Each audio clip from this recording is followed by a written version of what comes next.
சகரியா எழுதின தீர்க்கதரிசன புத்தகம் 2ஆம் அதிகாரம் 7வது வசனத்தை நாம் கவனிக்கலாம்.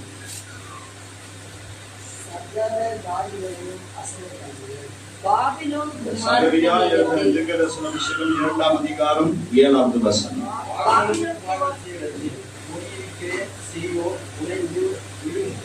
பாபிலோன் குமாரத்தினிடத்தில் வாசமாயிருக்கிற சீயோனே, உன்னை விடுவித்துக் கொள். இன்னும் சகோதரி யாராவது வாசிங்க. பாபிலோன் குமாரத்தினிடத்தில் குடியிருக்கிற சீயோனே, உன்னை விடுவித்துக் கொள். இந்த தீர்க்கதரிசியோடு இஸ்ரவேல் ஜனங்களோடு பேசுறார். எந்த கூட்டம் அப்படின்னா, சிறையிருப்பிலிருந்து கர்த்தர் இவங்களை வெளியில கொண்டு வந்துட்டார். விடுதலையாக்கி கொண்டு வந்த அந்த ஜனத்தோடு ஆண்டவர் இந்த பகுதியில இந்த வார்த்தையை பேசிக் கொண்டிருக்கிறார். அல்லேலூயா. நீங்க புரிந்து கொள்ள வேண்டும் என்பதற்காக இவங்க யாரும் பழைய ஆட்கள் அல்ல, எல்லாம் ஜெனரேஷனா புதிய ஆட்களாக இருக்கிறாங்க. ஆண்டவரை கொஞ்சம் கொஞ்சமா அறிந்தவர்களா இருக்கிறாங்க. ஆமென். யாரும் அதுல பழைய ஆட்கள் அவ்வளோ இல்ல. எல்லாம் என்ன ஆச்சு, இப்படியே மாறி மாறி சிறையிருப்பு இதுல போய் அதுல போய் பாதிக்கு பாதி பேர் என்ன ஆயிடுச்சு, மரித்து போய்விட்டார். இதெல்லாம் புதிய ஜெனரேஷன், நியூ ஜெனரேஷன். இவங்களுக்கு இப்ப சிறையிருப்புல இருந்து இஸ்ரவேலை நோக்கி ஆண்டவரை ஆராதிப்பதற்கு இன்னைக்கு வரும்போதெல்லாம் அவங்களுக்கு நிறைய காரியங்கள் புதுசா இருக்கு. ஆண்டவர் அவளோடு பேசுகிற காரியங்கள் அவளுக்கு நிறைய புரியாமலே இருக்கிறது. அல்லேலூயா. எனக்கு தேவன் நம்மை பழைய வாழ்க்கையிலிருந்து, அடிமைத்தன வாழ்க்கையிலிருந்து, பாவ வாழ்க்கையிலிருந்து விடுதலையாக்கி நம்மை ஆண்டவர் அவருக்குள்ளே கொண்டு வரும்போதெல்லாம் நிறைய விஷயம் நமக்கு புதுசாவே இருக்கு. நமக்கு நிறைய புரியவே. அல்லேலூயா. நிறைய பேருக்கு பிரசங்கமே புரியல. அல்லேலூயா. பிரசங்கமே புரியல. இவர் என்ன பேசுறாரு ஒண்ணுமே புரிய மாட்டேதுன்னு சொல்லுவாங்க. அவன் தமிழ்ல தான் பேசுறாரு, தமிழ்ல தான் நிறைய காரியங்களை சொல்றாரு. ஆனா நிறைய பேருக்கு என்ன பண்ணல, புரியல. சில பேர் பேசுறது புரியுது, சில பேர் பேசுறது புரியல. சரி, அது ஒரு பக்கம் இருக்கட்டும். இஸ்ரவேல் ஜனங்களுக்கும் புரியல. ஆண்டவர் சொல்றார், பாபிலோன் தேசத்திலே அல்லது அந்த ஸ்ரீயோடு வாசமாயிருக்கிற சீயோனே, உன்னை நீ என்ன பண்ண, விடுவித்துக் கொள். ஆண்டவர் என்ன சொல்றாருன்னா, இஸ்ரவேலரை பார்த்து, நீ சீயோன் வாசி, நீ திரும்பவும் என்ன பண்ணாத, பாபிலோன் நினைவுகளா, பாபிலோனுடைய பழைய காரியங்களை நீ என்ன பண்ணாத, சேர்ந்து இருக்கும்படி உன்னை நீ அங்கேயே சேர்த்துக் கொள்ளாத. அதுல இருந்து உன்னை என்ன பண்ண, திரும்பவும் உன்னை விடுவித்துக் கொள். ஒரு தடவை கர்த்தர் உன்னை புதுப்பித்து உன்னை வெளியில விடுவித்து ஆண்டவர் கொண்டு வந்து விட்டா, திரும்பவும் என்ன பண்ணாத, அந்த பழைய காரியத்தை நோக்கி திரும்பவும் போகாத. அல்லேலூயா. பக்கத்துல பார்த்து சொல்லுங்க, கர்த்தர் உங்களை என்னை விடுவித்தார். நம்புறீங்களா? நம்புறீங்களா? கர்த்தர் உங்களை என்னை விடுவித்திருக்கிறாரா? அல்லேலூயா. தெரிந்து கொண்டிருக்கிறாரா? ஆமென்.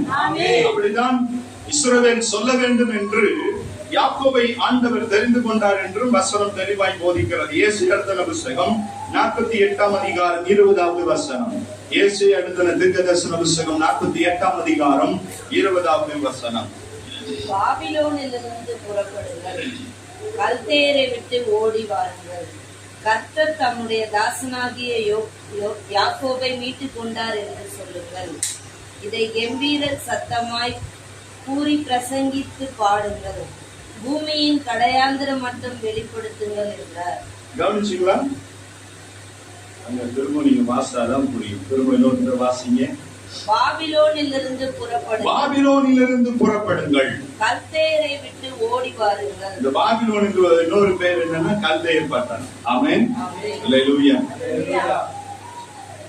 பாபிலோனிலிருந்து புறப்படுங்கள். அங்க உங்க வேலையே இல்ல, உங்க இடமும் இல்ல.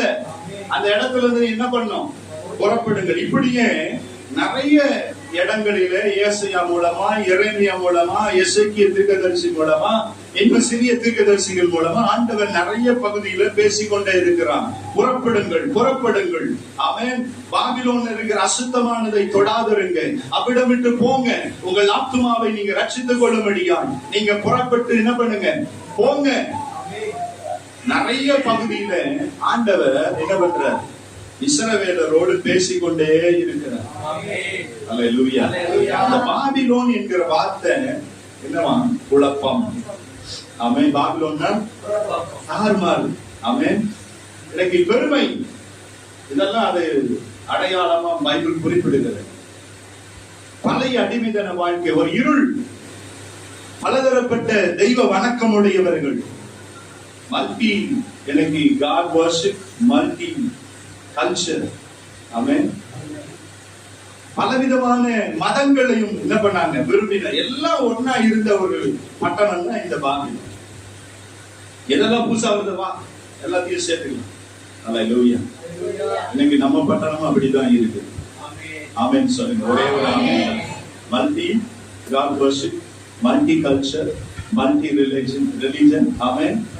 அல்லேலூயா. பல மதங்கள் அடங்கிய ஒரு பட்டணம், பல தெய்வங்களை தொழுது கொள்ளக்கூடிய ஒரு பட்டணம், பல கலாச்சாரம் நிறைந்த ஒரு பட்டணமா நம்ம பட்டணம் இருக்கிறது. அல்லேலூயா. வந்தாரை வாழ வைக்கும் தமிழ்நாடு. வந்தாரை. அதனாலதான் எல்லா கலாச்சாரமும் எல்லா மொழிகளும் இருக்கக்கூடியவங்க, பலதரப்பட்ட மக்கள் நம்ம தமிழ்நாட்டை நோக்கி வராங்க. ஆமென். இருக்கிறாங்க, வாழ்றாங்க, எல்லாத்தையும் செய்து கொண்டு இருக்கிறாங்க. இப்ப அவங்கதான் மெஜாரிட்டியாகவும் இருக்கிறாங்க. அல்லேலூயா. கர்த்தருக்கு ஸ்தோத்திரம். அதுல நீங்களும் நானும் அவங்களோடு இணைந்து கொண்டுதான் இருக்கிறோம். ஆண்டவர் இஸ்ரவேல் ஜனத்துக்கு எதை ஞாபகப்படுத்தி என்ன பேச விரும்புகிறார்? உன்னை நீ விடுவித்துக்கொள். உன்னை நீ என்ன பண்ணு? விடுவித்துக்கொள். கர்த்தர் உங்களை தெரிந்து கொண்டார். ஆனால் நாம் இன்னும் விடுவிக்கப்பட வேண்டிய காரியங்கள் நிறைய உண்டு. நம்மை நாமே விடுவித்துக் கொள்ள வேண்டிய காரியங்கள் நிறைய இருக்கிறது. அதுதான் ஆண்டவர் திரும்ப நமக்கு ஞாபகப்படுத்துகிறார். அல்லேலூயா. கர்த்தருக்கு மகிமை உண்டாகட்டும். பழைய இன்னைக்கு பாரம்பரிய சடங்காச்சார வாழ்க்கை நமக்கு வேண்டாம். ஆமென். பாபிலோன்ல நீ இருந்தது உண்மைதான். கர்த்தர் உன்னை அந்த சிறையில் இருப்பிலிருந்து வெளியில கொண்டு வந்துட்டாரு. ஆனாலும் இன்னும் உன் வாழ்க்கையில அந்த பாபிலோன் அனுபவம் மாறல. உங்கள் நாமத்திலே விடுதலை உண்டு. ஆண்டவரே நாமத்திலே சுகம், ஆண்டவரே விடுதலை உண்டு. வார்த்தையிலே ஆண்டவரே விடுதலை உண்டு. நரம்பு எலும்பு தசைகளில் நமது வல்லமை இறங்குவதாக. ஒரு விடுதலை கொடுத்ததற்காக நன்றி. எல்லா வழிகளை கர்த்தர் எடுத்துக் கொண்டதற்காக நன்றி. நீ சுகம் கொடுத்ததற்காக நன்றி. ஒப்பு கொடுக்கிறோம். நீங்களே சாட்சியாக இயேசுவின் நாமத்தில் பிதாவே. நான் திரும்ப சொல்கிறேன், நீங்க விசுவாசித்தால் தேவ மகிமை காண்பீர்கள். கர்த்தர் உங்களை சாட்சியாய் நிறுத்துவார். வழியை கர்த்தர் மாற்றி விட்டார். அல்லேலூயா. சொல்லுங்க, கர்த்தர் எனக்கு சுகம் கொடுத்தார். ஆமென். அப்படிதான் சொல்லணும். இன்னைக்கு பாபிலோனை விட்டு நீ வெளியில வரணும். ஆண்டவர் வெளில கொண்டு வந்துட்டார். ஆண்டவர் வெளியில. ஆனா நம்ம தான் என்ன பண்ண மாட்டோம்? அதுல இருந்து வெளியில வரல. அதுதான் ரொம்ப முக்கியமானது. இங்க வா. இப்ப நான் இம்மான வான்னு சொன்னா அவர் என்ன பண்ணிட்டார்? வந்துட்டார். அங்கேயே உட்கார்ந்துட்டு அப்படின்னு பார்த்திருந்தாரு. நான் கை கொடுக்கும் போது கை கொடுக்காம அவர் பாட்டு உட்கார்ந்து இருந்தார். நிச்சயமா அவரால் என்ன பண்ண முடியும்? என்கிட்ட வரவே. ஆண்டவருக்கு எல்லாருக்கும் கையை கொடுத்துட்டார். உங்களை எதற்கு தெரியுமா? கூட்டி எழுப்பதற்கு. ஆமென். எழுப்புவதற்கு. நீ எழுப்பாம நீ உட்கார்ந்துகிட்டு இருந்தீனா அது ஆண்டவர் மேல தப்பு. அல்லேலூயா. சொல்லுங்க, கர்த்தர் உங்க கரத்தை பிடிச்சு வைக்கிறார். அல்லேலூயா. எதற்கு? உன்னை தூக்குவதற்கு, உன்னை எழுப்புவதற்கு. சும்மா அங்கேயே உட்கார்ந்து இருப்பதற்கு அல்ல. உலகத்தோட உலகமா நீயும் வாழணும் என்பதற்கு அல்ல. மனிதர்களோடு தொடர்பு கொள்ள, மற்ற காரியங்களை பகிர்ந்து கொள்ள, இன்ஃபர்மேஷன் அறிந்து கொள்ள என்ன தேவை? ஆனா இது நமக்குள்ள போயிட. அல்லேலூயா. உள்ள போயிடுச்சு. ஆமென். உள்ள நண்பர்கள் நமக்கு தேவை. ஆனா நண்பர்கள் சொல்றது எல்லாம் உள்ள என்ன பண்ணிடக்கூடாது. சமுதாயம் தேவை. ஆனா சமுதாயம் சொல்ற கலாச்சாரம், பாரம்பரியம், சடங்காச்சாரம் உள்ள புரிதான சொல்றது. உங்களை நீங்களே என்ன பண்ணணும்? விடுவித்துக் கொள்ளணும். மீன் தண்ணிய உள்ள வாங்கி திரும்ப என்ன பண்ணிடும்? சத்தமா சொல்லுங்க, வெளியில அனுப்பிடும். எது உங்களுக்கு தேவையோ அதை மாத்திரம் எடுத்துட்டு வெளியில என்ன பண்ணிடணும்? தேவையில்லாததெல்லாம் வெளியில அள்ளிடும். அதுதான் நமக்கு நிறைய பேருக்கு தெரிய மாட்டேங்குது. ஆகவே இந்த நாட்டை கர்த்தர் உங்களோடு என்னோடு பேசுறார். உன்னை நீ விடுவித்துக் கொள்ளுவாயானால் உனக்கு விசேஷமான ஆசீர்வாதங்களை வேதத்துல கர்த்தர் இஸ்ரவேலுக்கு ஆண்டவர் குறிப்பிட்டு எழுதுகிறார். ஆமென். சில காரியங்களை 3 ஆசீர்வாதத்தை வேகமாய் நாம் பார்க்க போகிறோம். இதிலேயே சகரியா எழுதின புத்தகம் 2ஆம் அதிகாரம் 5வது வசனம். முதல் ஆசீர்வாதம், உன்னை நீ விடுவித்துக் கொள்ளுவாயானால், வேர்பிரிக்கப்பட்ட ஒரு வாழ்க்கை வாழ உன்னை நீ ஒப்பு கொடுப்பாயானால். வாசிங்க. நான் அதற்கு சுற்றிலும் அக்கினி மதிலாய் இருந்து அதன் நடுவில் மகிமையாக இருப்பேன் என்று கர்த்தர் சொல்கிறார். நீ எப்பொழுது உன்னை சுத்திகரிக்கப்பட்டவனா, விடுவிக்கப்பட்டவனா, அர்ப்பணிக்கப்பட்ட ஒரு வாழ்க்கை நீ வாழும்படி உன்னை ஆண்டவருக்கு ஒப்பு கொடுக்கிறாயோ, ஆண்டவர் சொல்ற ஒரு முதல் ஆசீர்வாதம், உங்களை சுற்றிலும் அக்கினி மதிலாய் கர்த்தர் இருப்பான். அவர் ஜெபம் பண்ண உடனே அவன் மேல பாக்குறான், மேல அக்கினிமயமான ரதங்களோடு தூதர்கள் பாதுகாக்க என்ன பண்றாங்க? ஒரு பெரிய சேனை நிற்கிறது. ஆமென். ஹல்லேலூயா. உங்களை என்னையும் பாதுகாக்க அக்கினி மதிலாய் கர்த்தர் நிற்பான். எப்ப தெரியுமா? அர்ப்பணிக்கப்பட்ட ஒரு வாழ்க்கை, வேர்பிரிக்கப்பட்ட ஒரு வாழ்க்கை, எல்லாத்தோட என்ன பண்ணக்கூடாது? உலகத்தோட உலகமா, திருவிழாக்கள் நேரங்கள்ல, கலாச்சார நேரங்கள்ல, பாரம்பரிய சம்பிரதாயத்துல எல்லாத்துல இணைந்து கொள்ளுகிறவங்களோட இல்ல. உன்னை நீ வேர்பிரிக்கப்பட்டவனா பரிசுத்தத்தை காத்துக் கொள்வதற்கு, தேவனுடைய எனக்கு திட்டத்தை நீ ஆண்டவருக்குள்ள உன்னை காத்துக் கொள்வதற்கு வேர்பிரிக்கப்பட்டு நீ வாழ்வாயானா உன்னை சுற்றிலும் குடும்பத்தை சுற்றிலும் அல்லேலூயா கர்த்தர் அக்கினி மதிலாக இருப்பார். கீழே அடுத்து 7ஆம் வசனத்தை வேகமாய் வாசிங்க. 8ஆம் வசனத்தை கீழே வாசிங்க. அதிலேயே சகரியா 7:8ஆம் வசனம். பிற்பாடு மகிமை உண்டாகும் என்று சேனைகளின் கர்த்தர் சொல்கிறார். கவனிங்க, பிற்பாடு மகிமை உண்டாகும். எப்போ? உன்னை நீ விடுவித்துக் கொள்ளுவாயானால் உன் வாழ்க்கையில தேவனுடைய மகிமை காண்பார். திரும்ப சொல்லுகிற, உன்னை நீ விடுவித்துக் கொள்ளுவாயானால், வேர்பிரிக்கப்பட்ட ஒரு வாழ்க்கை, அர்ப்பணிக்கப்பட்ட ஒரு வாழ்க்கை நீ வாழ்வாயானால், ஆண்டவர் சொல்லுகிற பிற்பாடு உன் வாழ்க்கையில மகிமை உண்டாகும். எபேசு நிருபத்தோட அப்போஸ்தலனாகிய பவுல் சொல்லுகிறார், எனக்கு தூங்குகிற நீ மரித்தோரை விட்டு எழுந்திரு, அப்பொழுது கிறிஸ்து உன்னை பிரகாசிப்பான். உன் வாழ்க்கையில பிரகாசம் வேணும், உன் வாழ்க்கையில தேவனுடைய மகிமை வெளிப்படணும், உன் வாழ்க்கையில ஒரு உயர்வு வேண்டுமானால் அர்ப்பணிக்கப்பட்ட வாழ்க்கை, வேர்பிரிக்கப்பட்ட வாழ்க்கை. அல்லேலூயா. இந்த உலகம் நம்மை மேற்கொள்ள விரும்புகிறது, பிசாசு நம்மை மேற்கொள்ள விரும்புகிறான், பாவம் நம்மை மேற்கொள்ள விரும்புகிறது, சோதனைகள் வருகிறது. அந்த நேரம் அல்லேலூயா, அது ரொம்ப முக்கியமான ஒன்று. தானியேல் 3 வேளையே தேவ சமூகத்தில் ஜெபித்தான். அவனுக்கு விரோதமாய் எழும்புகிற எல்லா திட்டங்களும் முறியடிக்கப்பட்டது. ஆமென். அந்த நேரம் முதல் யோசேப்பு சோதிக்கப்பட்டான். அந்த நேரத்துல தன்னை பிரித்தெடுக்கப்பட்டவனாய், அர்ப்பணிக்கப்பட்டவனாய் அவன் தன்னை காத்துக் கொண்டதுனாலதான் கர்த்தர் அவனை என்ன பண்ணார்? விசேஷமாய் தெரிந்து கொண்டான். அல்லேலூயா. இப்படி பைபிள்ல நிறைய பேரை நான் சொல்லிக் கொண்டே போக முடியும். பாவ சோதனை வருதா, இன்னைக்கு உலகம் உங்களை மேற்கொள்ள நினைக்குதான், என்ன பண்ணுங்க? அந்த நேரத்துல ஆண்டவருக்குள்ள ஒப்பு கொடுங்க. ஆண்டவரே, நீ உன்னை தாழ்த்தி விடு, தேவ சமூகத்துல ஜெபம் பண்ணு, கர்த்தர் உனக்கு ஒரு விடுதலை கொடுப்பான். உன்னை நீ காத்துக்கொள்ள முடியும். அல்லேலூயா. கொஞ்ச நேரம் நின்று அப்படி பார்த்தேன். ஆமென். என்ன பார்த்தேன்? நாடகமோ பாடத்தையோ எதையோ நீ பாக்குற, அது உன்னை அப்படியே என்ன பண்ண, அப்படியே கவர் பண்ணி உன்னை மேக்னெட் மாதிரி இருக்குது. அடுத்த நிகழ்ச்சி. ஆமென். அப்படிதானே? என்டர்டைன்மெண்ட் தான். உன் டைம் எல்லாத்தையும் இருக்கிறதுக்கு என்டர்டைன்மெண்டா நிறைய நிகழ்ச்சிகள் டிவில இருக்கு. நீ கொஞ்ச நேரம் நிக்கிறது, கொஞ்ச நேரம் உட்கார்றது, அடுத்து படுத்துக்கிட்டு காலை ஆட்டிக்கிட்டு ரிமோட்டை வச்சு ஒண்ணா மாத்த வச்சிருவான். ஆமென். அல்லேலூயா. எங்க நிக்கணும், எங்க நிக்க கூடாது, எங்க உட்காரணும், எங்க ஓடணும், சங்கீதக்காரன் முதல் சங்கீதம் முதல் வசனத்துல அவர் குறிப்பிட்டு எழுதியிருக்கிறான்ல, நம்மை அர்ப்பணிக்கப்பட்டு வேர்பிரிக்கப்பட்டு நம்ம ஏன் நம்மளால வாழ முடியல? எங்க உட்காரணுமோ அங்க உட்கார்றது இல்ல. ஆமென். உட்காரக்கூடாத இடத்துலதான் உட்கார்றோம், ஓட வேண்டிய இடத்துல நின்று வேடிக்கை பார்த்துக்கிட்டு இருக்கிறோம். அல்லேலூயா. அப்புறம் உன்னை அது மேற்கொள்ளுமா? மேற்கொள்ளாது. நீ மாம்சத்துல பலவீனன் என்று பிசாசுக்கு நல்லா தெரியும். எது உனக்கு வீக்கு, எந்த பக்கம் உனக்கு வீக்குன்னு அவனுக்கு நல்லா தெரியும். அதை கொண்டுதான் உன்னை மேற்கொள்ளுவான். கவனமா இருங்க. உன்னை மேற்கொள்ற மாதிரி இருக்கா தேவசமுத்திர ஜோமன். அந்த நேரம், அந்த நிமிஷம், ஆண்டவரே எனக்கு பலம் தாரும், ஆண்டவரே எனக்கு கிருபை தாரும், ஆண்டவரே என்னை விடுதலை தாரும். நீங்க ஜெபம் பண்ணி பாருங்க, அந்த சோதனையில கர்த்தர் உன்னை தப்புவிப்பான். அல்லேலூயா. நம்ம தான் செய்யறது இல்ல, அர்ப்பணிக்கிறது இல்ல, நம்மை ஒப்பு கொடுப்பது இல்ல. அப்புறம் எப்படி நம்ம வாழ்க்கையில மகிமை வரும்? எப்படி தேவனுடைய உயர்வு பிரகாசம் வரும்?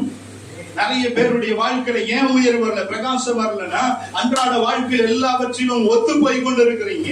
ரோமர் எழுதின புத்தகம் 8ஆம் அதிகாரம், மன்னிக்கணும் 12ஆம் அதிகாரம், எனக்கு 2ஆம் வசனம் சொல்லுகிறது. என்ன சொல்றது? இந்த பிரபஞ்சத்திற்கு, இந்த உலகத்திற்கு ஒத்த வேஷம் நிறைய கிறிஸ்தவர்கள், தேவனுடைய பிள்ளைகள் இந்த உலகத்தோடு ஒத்த வேஷம் தரித்து கொண்டிருக்கிறார். எல்லாவற்றிற்கும் ஒத்து போய் கொண்டிருக்கிறாங்க. ஆமென். அல்லேலூயா.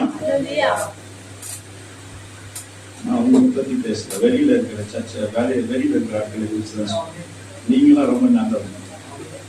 ஆமென். இந்த உலகத்தோடு என்ன பண்ணக்கூடாது? ஒத்த வேஷம். ஆண்டவர் வேறு பிரிக்கப்பட்ட வாழ்க்கை வாழ அழைத்திருக்கிறார். நம்மை அர்ப்பணிக்கப்பட்ட ஒரு வாழ்க்கை வாழ ஆண்டவருக்கு அந்த நேரத்துல அர்ப்பணித்து விடுங்க. உலகம் உங்களை மேற்கொள்ளுதான், பாவம் உங்களை மேற்கொள்ளுதான், மனுஷன் உங்களை மேற்கொள்றானா, ஆண்டவரே எனக்கு பலம் தாரும். ஜெபம் பண்ணுங்க. எத்தனை பேர் ஜெபம் பண்ணி இருக்கிறீங்க? உன் சோதனை நீ மேற்கொள்ளுவான். அல்லேலூயா. தேவனுடைய மகிமை உங்க வீட்டுல, உங்க சபையில, உங்க தனிப்பட்ட இடங்கள்ல, உங்க வேலை ஸ்தலத்துல இருக்கணும்னா நீ வேர்பிரிக்கப்பட்டவனாய் இருக்கான். ஆமென். தானியேலை பார்த்து என்ன சொன்ன? இவன் வேறு ஆவி உடையவனாய் இருக்கான். என்ன ஆவியும்? அடுத்து இன்னும் சொல்றாங்க, இவங்க பரிசுத்த தேவர்களுடைய ஆவி உடையவனா. அல்லேலூயா. உங்களை பார்க்கிறவங்க வித்தியாசமாய் பார்க்கணும். உங்களுக்குள்ள ஏதோ ஒரு வித்தியாசம் இருக்கிறது. சில பேர் சொல்லணும், ஆண்டவர் உங்களோட இருக்கிறார். யோசேப்பை பார்க்கும் போது அவன் எஜமான் சொன்னான், கர்த்தர் அவனோடு கூட இருக்கிறார். அதைதான் அவன் பார்த்தான். உங்களை என்னைய பார்க்கும் போது அப்படிதான் பார்க்கணும். அல்லேலூயா. பார்க்கறாங்களா? ஆமென். இல்ல உலகத்தோட உலகமா நம்மளோட எல்லாத்திலையும் இணைஞ்சிடறோம். கர்த்தருக்கு ஸ்தோத்திரம். முதல் காரியம், கர்த்தர் நம்மை சுற்றிலும் அக்கினி மதிலாய் இருப்பார். இரண்டாவது, தேவனுடைய மகிமை நம்ம வாழ்க்கையில ஒரு பிரகாசம் காணப்படும். மூன்றாவது காரியம், இதுலயே 11வது வசனத்தை வாசி. ஆமா, 2:11. அந்நாளிலே அநேகம் ஜாதிகள் கர்த்தரை சேர்ந்து, 10வது வசனத்தை வாசி. சீயோன் குமாரத்தியே, கவனிச்சீங்களா? சீயோன் குமாரத்தியே, எந்திரித்து பாடு. இதோ நான் வந்து உன் நடுவில், இதோ நான் வந்து உன் நடுவில் வாசம் பண்ணுவேன். ஆண்டவர் திரும்ப சொல்றார், நீ கம்பீரித்து பாடு. சீயோன் குமாரத்தியே, நீ சீயோனை சேர்ந்தவர். நீ இந்த ஊரை, இந்த உலகம் சொல்றதெல்லாம் பார்த்துக்கிட்டு நீ இங்கேயே நம்ம வாழ்ந்தரலாம், நம்ம இதுலயே இருந்தெல்லாம் நினைச்சுன்னா இது உனக்கு நிரந்தரம் இல்லை. இந்த பூமி உனக்கு நிரந்தரம். திரும்ப சொல்லுகிறேன், பூமி உனக்கு நிரந்தரம். நமக்கு பரலோகம் தான் நிரந்தரம். நீங்களும் நானும் பரலோக வாசி. ஆமென். அப்ப பரலோகத்தை குறித்துதான் நோக்கம், எண்ணம் எல்லாம், வாஞ்சையெல்லாம் இருக்கணும். இந்த உலகத்தின் மேல நமக்கு என்ன பண்ணக்கூடாது? இருக்க கூடாது. அல்லேலூயா. அப்ப ஆண்டவர் தெளிவாய் சொல்றாரு, நான் வந்து உன் நடுவில் வாசம் பண்ண வேண்டுமானால் நீ உன்னை விடுவித்துக் கொண்டவனாய் இருக்கான். பாபிலோனும் எகிப்து உனக்குள்ள இருக்க கூடாது. அல்லேலூயா. நீ அதிலிருந்து விடுவிக்கப்பட்டவனா, அர்ப்பணிக்கப்பட்டவனாய் உன்னை நீ காத்துக் கொள்ளும் போது, அல்லேலூயா, நான் வந்து உன் நடுவில் வாசம் பண்ணுவேன். அல்லேலூயா. கர்த்தர் உங்க வீட்டுல வந்து வாசம் பண்ணுமா? உங்க வீட்டுல இருக்கிற எல்லா பாபிலோன் அனுபவங்களை எல்லாம் தூக்கி வெளியில எறியும். விக்கிரக காரியங்கள் எதெல்லாம் இருக்கு அதெல்லாம் தூக்கி, ஆமா, ஆண்டவருக்கு பிரியமில்லாத எகிப்தினுடைய அனுபவங்களை தூக்கி, ஆமா, ஆண்டவர் அதை விரும்பல. உன் இருதயத்திற்குள்ள இருக்கிற காரியங்கள் எல்லாம் வெளியில என்ன பண்ணுங்க? எறிங்க. ஆண்டவரே என்னை விடுவித்துக் கொள்ளுங்க. ஆண்டவரே நான் விடுதலையாய் வாழ எனக்கு உதவி செய்யுங்கன்னு சொல்லுங்க.